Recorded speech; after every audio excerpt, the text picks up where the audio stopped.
Di alam kung epektibo pa ang gantong paraan, yung tipong haharanahin ka sa ilalim ng buwan.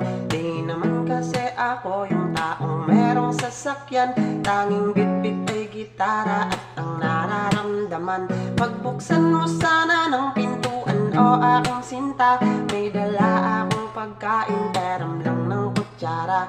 Sana'y tanggapin mo't pagsaluhan nating dalawa, magkwentuhan at tawanan hanggang na mag-umaga. Oo, simple lang ang pamamaraan ko.